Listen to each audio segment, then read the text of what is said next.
Hello and welcome to the FinTech Finance Virtual Arena.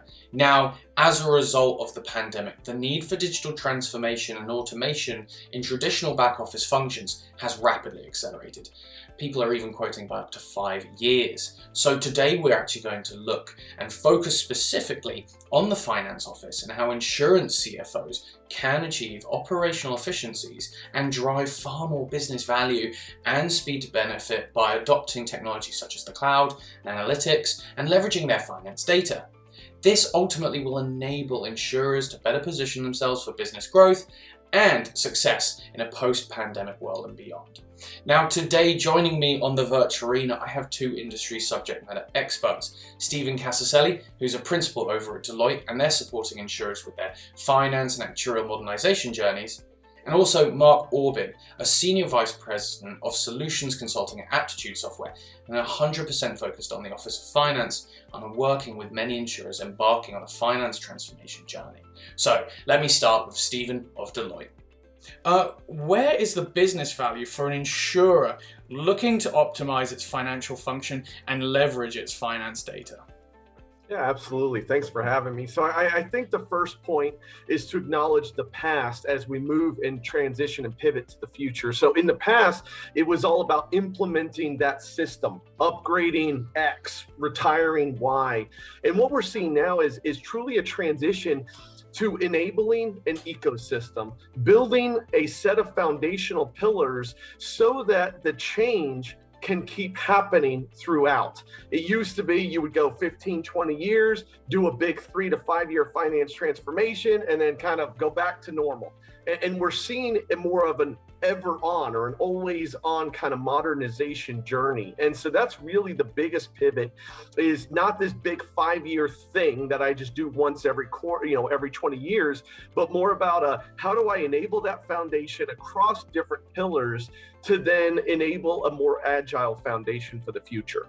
Thanks very much, Stephen. Now, also, I've got to come to you, Mark, and kind of also see where you see the business value for an insurer looking to optimize its finance function and leverage its financial data. The biggest business value is what insights they can glean from their data.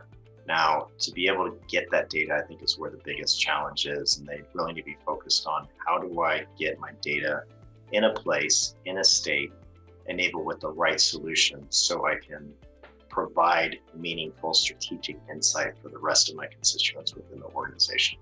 So any kind of finance transformation, we're hoping and we're seeing the innovative insurers move away from let's just check the box that we're able to provide an answer to a question that was asked 6 months ago. We want to start being able to provide the answer to the question that was asked this morning in a board meeting. So a lot of the business values will be focused on those pieces, and they need to optimize their solutions, technology choices around being able to get that real-time, data-driven decision capability within their organization. Incredible. Now, what is seen as the biggest challenge when moving to the cloud and adopting new emerging technologies, especially now we're going to be talking real time, that are key to transforming finance? A lot of our CFOs that run our software are now telling their IT departments, their controllers and so forth, is we need to do everything better, faster, cheaper.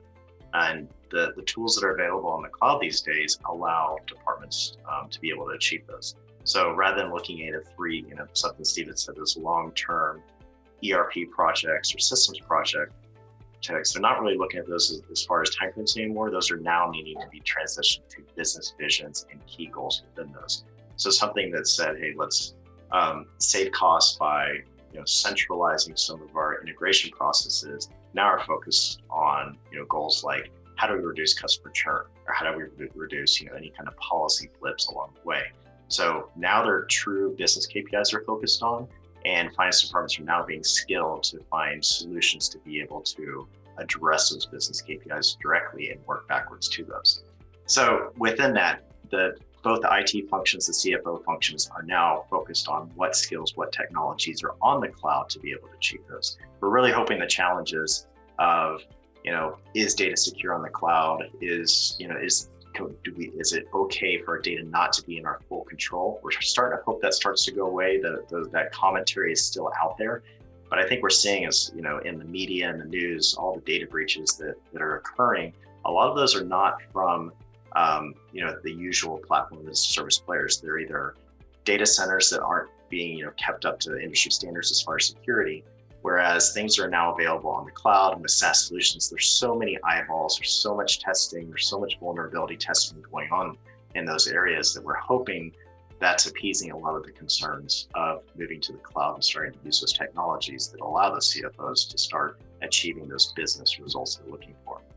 Yeah. Now, with that in mind, then, Stephen, do you agree that maybe it was originally kind of maybe the security concerns that were maybe one of the biggest challenges to moving to the cloud and adopting these new technologies? Obviously, insurance is such a regulated industry that no one wants to dip their toe in and get burned. So, I mean, do you agree with Mark that maybe that was originally the biggest challenges and they're starting to kind of recede? Yeah, I mean, I think, obviously one of the bigger fundamental challenges was education, right? New thing like cloud, what does that actually mean? How will it actually help us? What's the business case versus just saying I'm on cloud? But then to your point, you could make the argument that there is no more sensitive of an industry sector than insurance. Where else do you have such protected health information? Whether you're talking about the health insurance sector, and you could be talking about Medicare, Medicaid, you're talking about children, their PII, their PHI, et cetera. So there was a lot of sensitivity on that. So you could definitely make the argument that insurance as a whole likely lagged many other sectors, primarily for that reason. But as Mark hit on correctly, that has definitely subsided over time. And I think the biggest challenge right now is really around how do they do it properly, because there is this mad rush. Everyone wants to move to the cloud because they're seeing the value proposition, they're seeing the cost savings, they're seeing the maintenance, they're seeing the security all in play. And it really becomes, how do we make sure there's a true cultural shift so that I'm not just building what I've been building, but just up here? How do I take advantage of those new capabilities from the cloud to really enable the organization moving forward? And I think that's that second part of the journey we're on, where we've hit over some of the bigger barriers to entry, but now it's about achieving velocity and achieving beneficial kind of output from that journey as we hit to pure velocity. And that's where we're headed next. Yeah, now with that in mind, I think you've kind of really hit the kind of major nerve that happens when we touch on transformation within insurance, and it is the quality of the data is so private. It's connected to every part of a customer's life journey. Given a rich data foundation, a subledger, and the need to modernize the GL, where does an insurer actually start? I think some of the answers actually within the question. I mean, insurers have rich data foundations. The problem is a lot of that data is not in the same foundation. So that's always a key place we say start is, if you ask a CFO organization is what data best allows you to support your goals. And that goal could be, I want to have more of a streamlined investor call. I want to be able to speak to the board more clearly. I want to be able to measure our company health and how we can pivot our business strategy mid-month rather than waiting for a monthly close. So like I was saying before, it's like once they focus on those goals, then step back and say, what is the data I need to support that? And they're going to find, once they find those data, it's all those data foundations. They're separate foundations, they're silos. They're really going to focus on how do I get that data together? Because the power of being able to get data in a centralized place that you can slice and dice, add additional external market factors that might impact their business, and be able to harness that data. That's where they need to start focusing. You'll hear a lot of times they're like, oh, we need a cloud GL, or let's do a new GL project.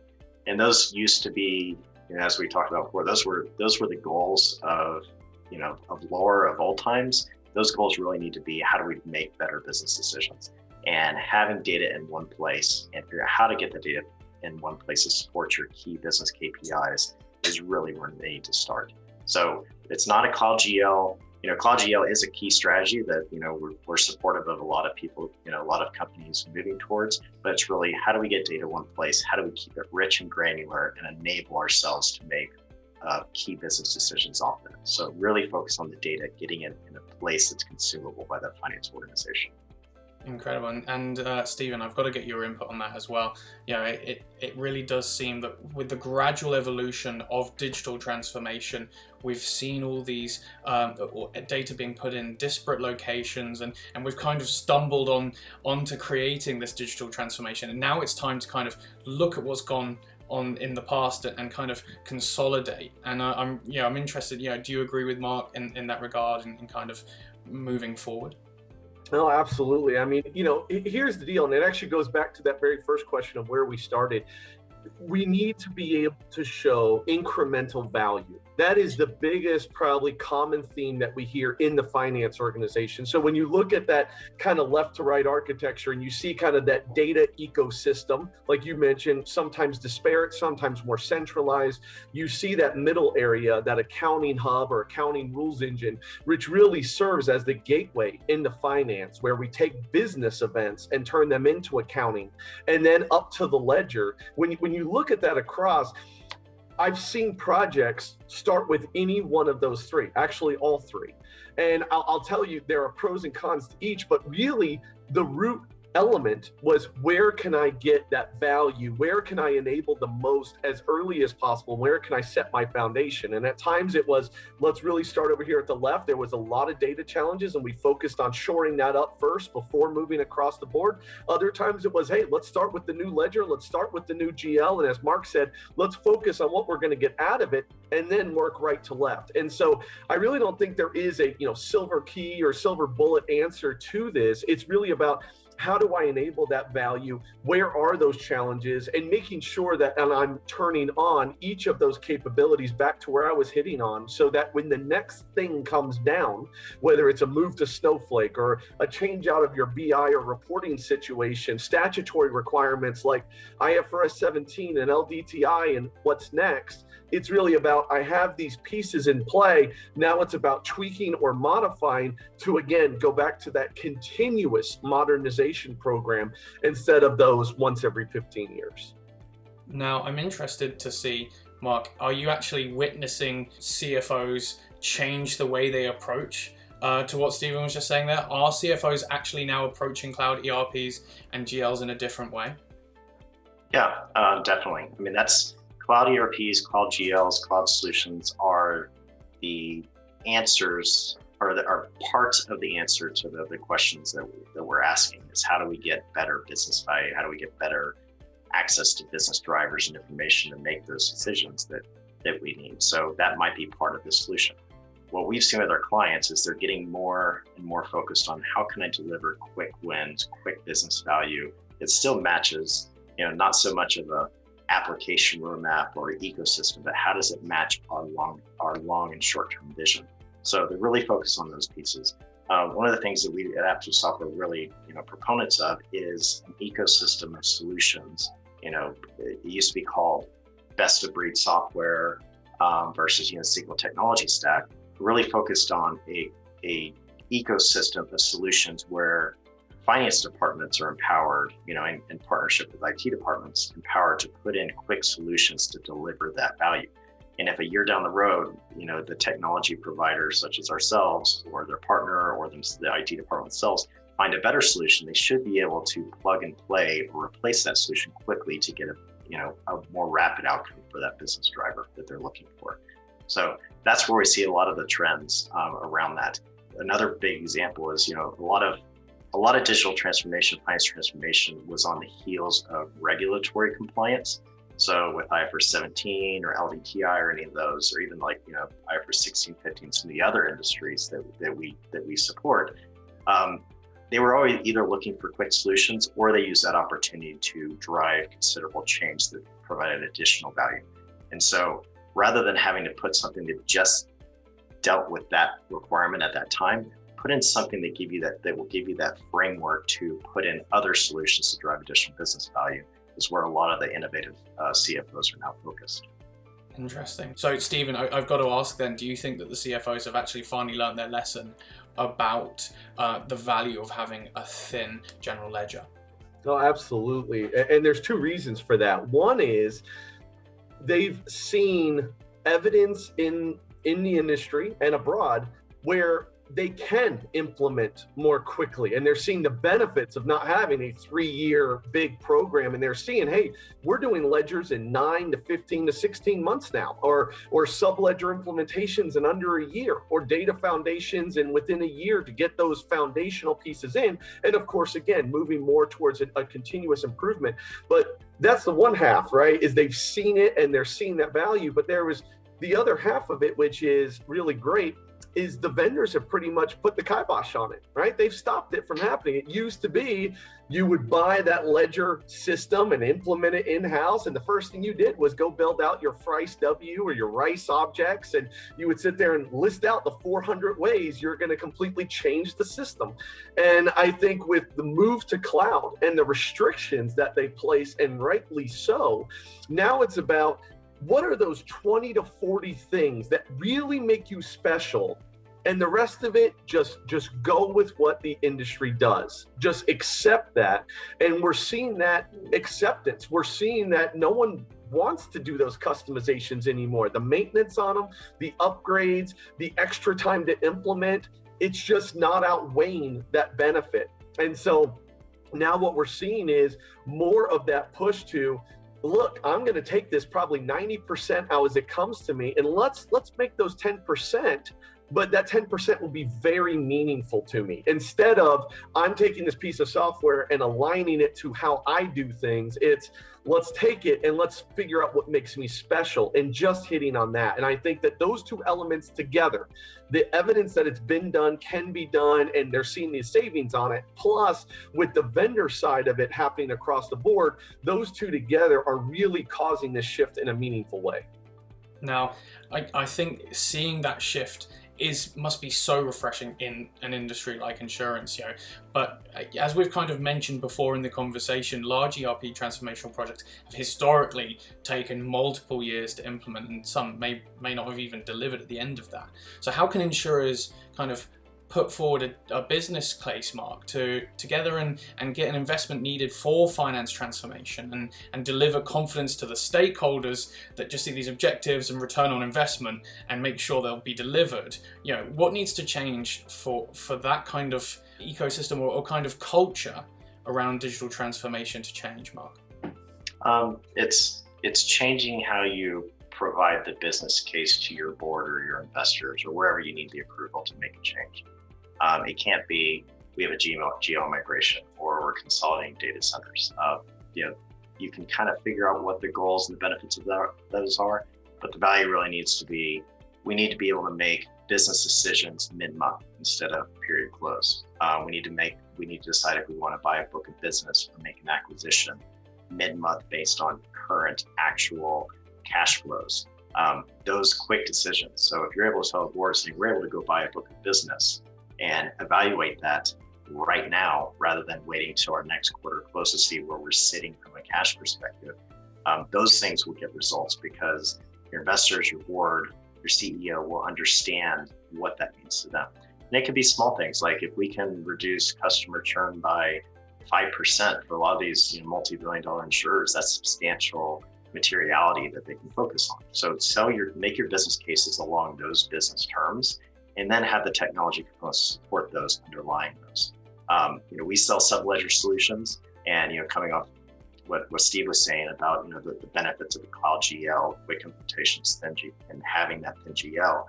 The reason why we believe in the sub-ledger so strongly is it gives that dynamic data foundational layer to make changes if you need to add additional reporting segments for a regulation or to be able to track customer activity better.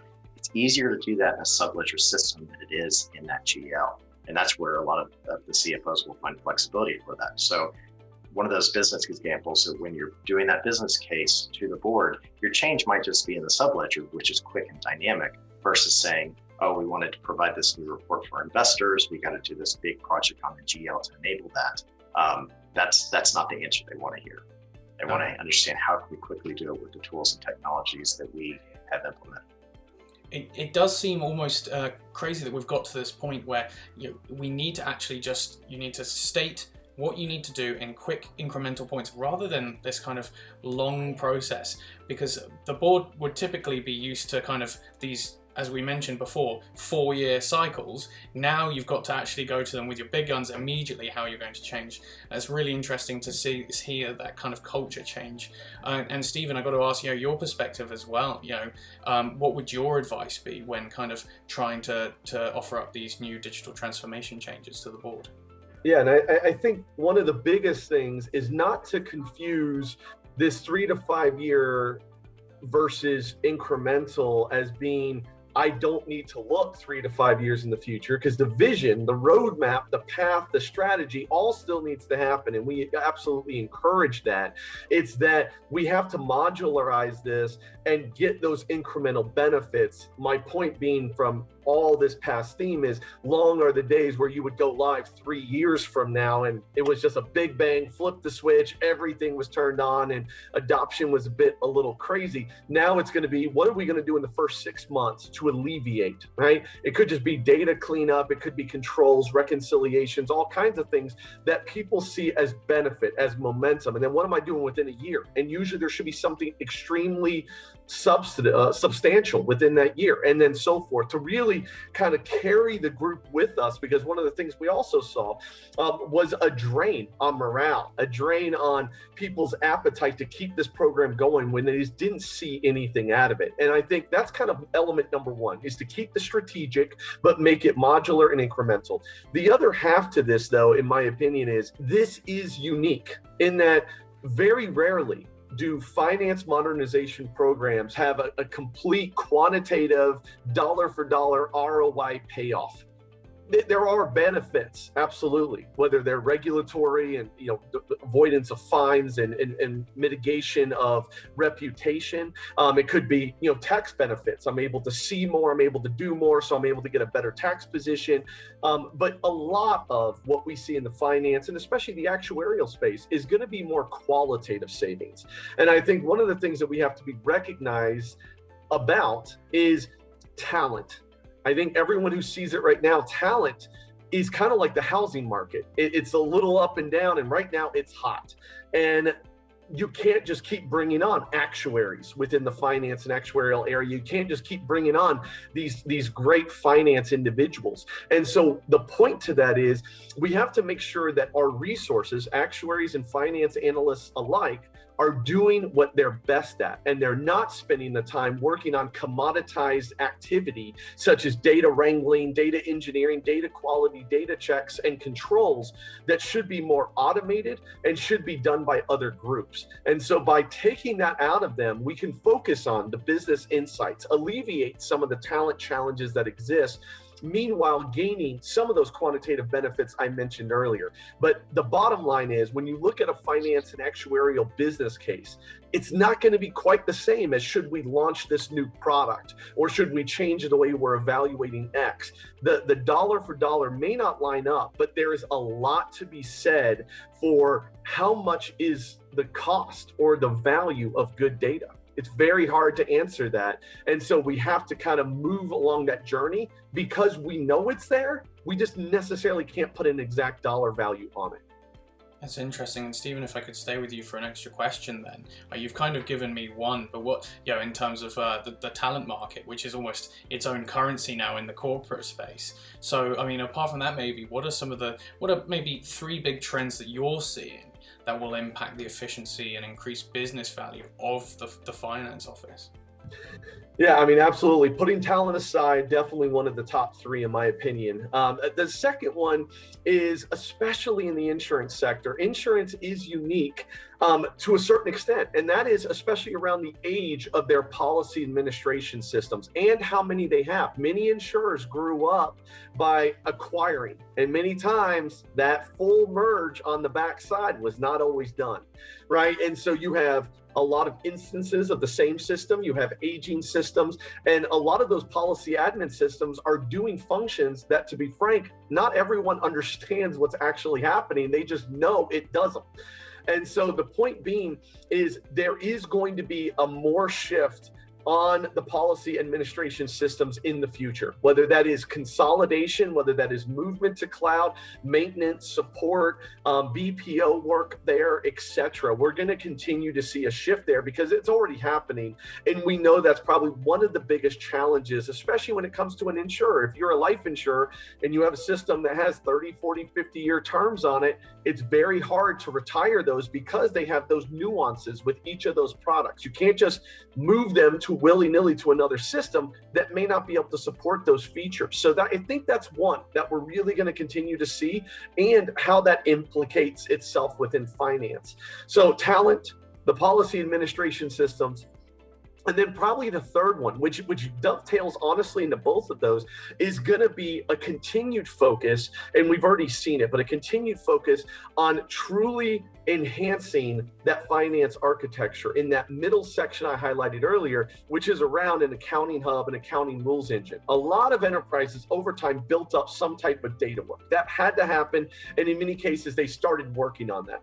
And the ledger, the general ledger, always got attention. That was, pretty easy. It was the bright, shiny object of finance. But now what we're seeing is this shift, as Mark alluded to earlier, to a more sophisticated architecture where we take in the data, usually in terms of business events, and have a centralized, governed, standardized way of translating from business events into accounting events and feeding that into the ledger. And that gateway to finance, as we've called it, has been getting a lot of attention. The hardest part about it is it's ugly. It's right in the middle of your architecture. And you have to go back to those policy administration systems I mentioned earlier to kind of abstract that logic, abstract that information. But in the end, it will make it worthwhile by having that centralized, because when you have 50, 60, 70 admin systems, you are handicapped in what you are able to do quickly in each of those policy administration systems. So to kind of round it out, those are the three biggest ways I see the finance area moving forward, and those are where we're getting the most attention right now out in the sector. Incredible. I mean, that was incredibly comprehensive, and I think it's kind of, Mark, I've got to now come to you, and do you agree with those? I mean, we got talent, we got the architecture. What to you are the kind of biggest kind of trends that you think are going to impact the business value behind the finance office? We've touched on architecture, the tech solutions out there, and all the exciting tools that people are going to start or already have at their disposal. It's just really a question of starting to use those. But I really want to double down on the talent. It's really an exciting time, or we feel it's an exciting time for accountants in the finance department, because they're no longer focused on compliance and reporting. They now get to be focused on strategic foresight and business insights and supporting other areas of their business with decisions. It's no longer a back office type function. So once they get some of these solutions in, like in our case, putting a subledger in, and Stephen mentioned, sometimes it's ugly to take old 20, 30-year-old systems, get all the data together. But once that's in place in a system like a true enterprise subledger, the finance's role then becomes that of a data scientist in many cases, because the subledger will automate all the compliance reporting that you need, disseminating that. But now they go along with the journey where the finance user is now going back to the front-facing side of the business and saying, look, if we do these kind of changes, this is what the impact to our income statement, our balance sheet, and different balances will become. So they become more of a strategic advisor to other areas of the business. So extremely exciting time for those resources. Just kind of looking at our recruitment, what we look for in like professional services is, we have a huge number of CPAs within our professional services organization. I would probably say percentage-wise, it's one of the highest among various software vendors that specialize in finance software. But we're also looking for those that have done work in data science. They have some education or skills around artificial intelligence and robotic process automation. Because when you combine that finance acumen and accounting terminology and that know-how with some of the advanced solutions that are available today, that's where people become really valuable to our clients as well as within their organizations. And for the ones that don't have that, we're doing a lot of investment internally to make sure that we're getting those skill sets also, because not only is it helping implementation enable our clients with our solutions, it also teaches them on what they can do next with their careers in that space.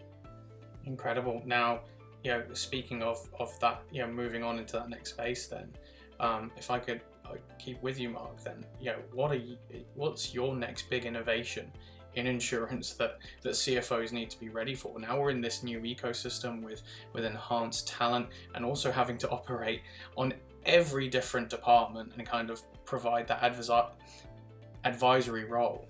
What is the next big innovation that CFOs need to be ready for? Making the next big innovation is, how do you make the system solutions, everything you're reliant on, real time, as close to real time as possible?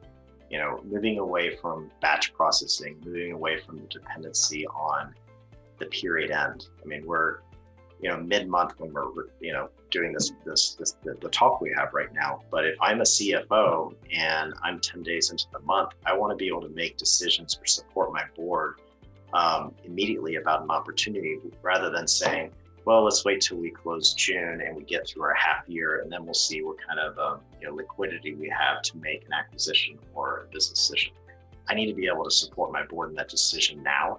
And so the big underlying piece of that is just, for lack of a better term, real time. Your system should be automated to the point where you can get those decisions real time. Your accounting should be automated, so it's all real time. And we're seeing more and more industries, we're talking about insurance specifically, but as insurance, is trying to modernize how they work with customers and their constituents, how we make that as quickly as possible so we see the effect of a certain action in our books is going to be huge for the innovative CFO going forward. It does sound like it's becoming an almost incredible task that the CFO of the future has to employ. It has to be real time across various different departments, and ultimately just so much more qualitative than it was before. And Stephen, I'm really interested as well from your perspective. What do you see as the next big innovation? Yeah, it's interesting because I don't know if there is just one. I see kind of a few different tracks it could go down. And, I think one is specifically related to COVID, and that is, there is capital out there. We know, because corporations stopped spending or slowed spending or modified the way they spent, or, looked at going to market in different ways. And there were savings as a result of expense management, etc. So I do think that there will be merger and acquisition activity. There will be spinoffs. There will be changes in some of these structures coming out of the COVID piece. I think that's kind of element one. I think element number two is, and we've hit on this a little bit here, is around the regulatory environment. We've seen LDTI, we've seen IFRS 17, before that 13, and some of the others, IFRS 9, for example, hit the insurance sector specifically. And I think there's going to be two elements to that. Number one is, what's next? What's the next regulation? What didn't 17 capture? What didn't LDTI capture, or what have you? And then two is, I think we're going to see more and more companies adopt elements of those because they want to make themselves potentially more attractive for that merger and acquisition market, to be able to report at a global level if they needed to, or to be able to spin off and report towards the local. And so I think that's definitely a second piece that we've all got to watch for and kind of look at. And then the final piece, I would argue, is really around, how do we look at, where Mark hit is this more towards real time. How do we get insights? And I think that's going to be the mad rush is, okay, I'm making these investments in finance, I'm enabling all this, I'm modernizing my architecture. Where are those insights going to come from? And that's going to be the big question is, what can I do with that data now? For example, when IFRS 17 went in, and Mark and I have discussed this before, there was kind of two camps. One camp was, I'm going to do what I need to become compliant with the regulation. And there was another camp that said, while I'm kind of opening the hood and digging around in there, what else can I do? What else might I be able to enable or simplify or help with controls or architecture? What else can I do to better my organization? And so I think we're going to see those, especially in that second camp, who are coming out with, because of IFRS 17 and because that level of granularity and the way the cohorting was done, this is what I'm able to see a little bit differently. And I'm able to bring that to my leadership and potentially change the way things are happening across the CFO organization. So those are kind of the three camps of where I see things moving, especially over the next 24, 36 months coming out of COVID and us moving into the future. Well, brilliant, guys. It's been absolutely incredible hearing your insights, to be honest. It's been eye-opening and also very exciting to kind of lay down the future in that kind of crystal ball fashion there at the end. But I think, the paving stones have been set. It does look like the insurance industry and the finance sector is kind of moving into that section. So, guys, it's going to be really interesting hearing more from you guys in the future. Thank you so much for joining us on the panel, and also to our viewers as well. You can catch the rest of the series and much more over at www.fintechf.com, and of course YouTube and LinkedIn, where I will see you in the comments.